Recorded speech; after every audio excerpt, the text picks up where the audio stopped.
नमस्ते मेरे साथियों, मेरे दोस्तों।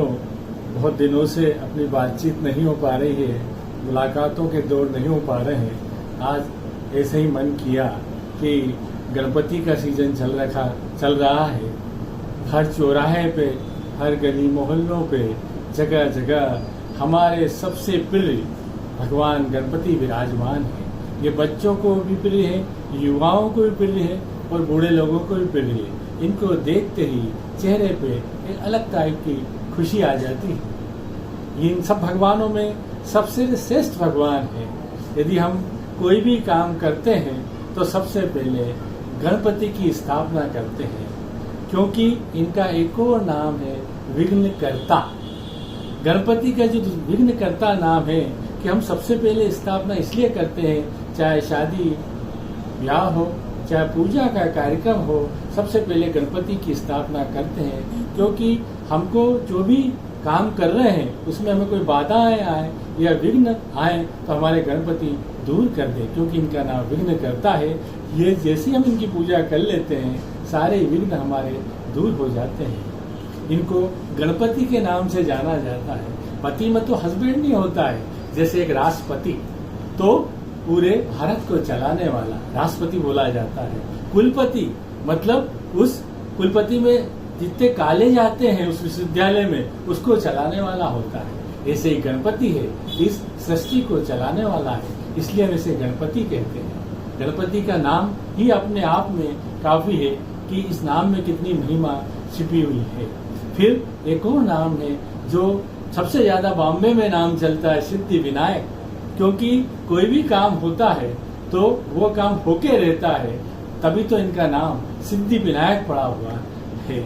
गणपति जी से यदि हम कुछ मैनेजमेंट के गुण लेना चाहें, कुछ सीखना चाहें, तो हम इनके पूरे शरीर से बहुत कुछ सीख सकते हैं। आपने गणपति जी की मूर्ति यदि देखी हो तो उनका एक पैर पृथ्वी पे टच रहता है, और वो जो एक पैर रहता है उसमें भी एक अंगूठा तो टच होता ही होता है, और एक जो पैर होता है वो उनकी थाइस पे होता है, जान पे होता है। वो ये संदेश देना चाहते हैं कि आप कितना ही बड़ा बन जाओ पर हवा में मत उड़ो, जमीन पे रहो। जमीन पे रहने का संदेश देते हैं। जब अहंकार मत आने दो। यदि आपको किसी प्रकार का अहंकार आ रहा हो, चाहे पैसे का हो, पढ़ाई का, तो आप अहंकार को मत आने दें और पैर पे ही अपना जमीन पे पैर रहने दें। इससे अपने को ये सीख मिलती है। आप देखेंगे कि उनके कान कितने बड़े बड़े हैं। मतलब जो अपना पुरानी भाषा में, मालवी भाषा में बोलते सूपड़ा, मतलब अपन सूपड़े को, यदि कोई अनाज धान को अपन सूपड़े में फूंकते हैं तो खराब चीज उड़ जाती है, अच्छी अच्छी चीज रह जाती है। ऐसे ही उनके कान सूपड़े की तरह है। मतलब हम अच्छी चीजें ही कानों में आने दें, बुरी चीजें न आने दें। और यदि आ भी जाए तो उनका पेट बड़ा है, उस बुरी बातों को वो पेट में रखते चले जाते हैं, मुंह तक नहीं आने देते। वो इधर से उधर नहीं करने का संदेश देते हैं। उनके शरीर के हर अंग से हम कुछ न कुछ सीख सकते हैं। जैसे उनकी सूंड है, कितनी बड़ी है, पर जब वो किसी बच्चे को कितने प्यार से उठाते हैं तो अपने सिर पे बिठा लेते हैं। मतलब वो सूंड है जो वो प्यार देती है। पर वही सूंड यदि कोई बदतमीजी करता है या खराब काम करता है तो वो उसको जड़ से उखाड़ के और फेंक देते हैं। तो आपको जैसे जैसे बताता जा रहा हूँ कि उनके शरीर से सब कुछ सीखा जा सकता है। उनका छोटा सा वाहन, यदि भगवान इतने बड़े थे, इतने भारी थे, तो वो तो बड़े वाहन पे बैठ सकते थे, पर उनको बहुत छोटे से वाहन पे बिठाया। चूहा ही क्यों चुना उनने? चूहा इसलिए चुना कि आपको याद ध्यान हो कि चूहा धीरे धीरे कुछ न कुछ दिन भर कुतरता रहता है, चाहे वो खाए या न खाए, जो मिल जाए अखबार, वायर का टुकड़ा, कुतर कुतर कुतर कुतर करता रहता है। मतलब उससे वो गणपति ये संदेश देना चाहते हैं कि आप कर्म करते रहो। आजकल की जितनी पब्लिक है, जितनी युवा पीढ़ी है, सब मोबाइल में उलझ गई। उनके कर्म की इंद्रियों को सप्रेस कर दिया है। उनके चूहे से कर्म करने की जागृति आती है कि आप दिन भर कर्म करते रहो तो अपने आप शांति और अर्थ की प्राप्ति हो। पर लोग उससे कुछ सीखना नहीं चाहते हैं, दिन भर मोबाइल पे व्यस्त रहना चाहते हैं। वैसे ही यदि आप शंकर जी की और पार्वती जी के पुत्री की जो महिमा है वो जितना जानोगे उतना कम है।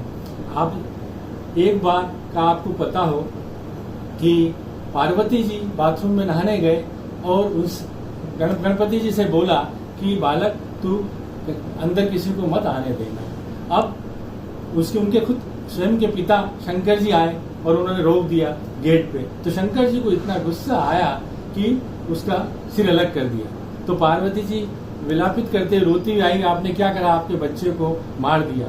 मतलब अहंकार कई बार अपने को भी पहचानने से अपने दिमाग को अलग कर देता है, अपने को नहीं पहचानता है। जबकि वो 10 साल की तपस्या करके अपने घर लौट आए थे, पर वो इतना अहंकार था कि उनका सिर गणपति जी का काट दिया। तो उन्होंने कहा कि ये सिर मेरा तुम्हारा जो कटा है, इसमें ऐसे किसी का सिर लगवाऊंगा जिसमें कभी अहंकार ही नहीं आएगा, हमेशा दूसरों के प्रति प्रेम रहेगा।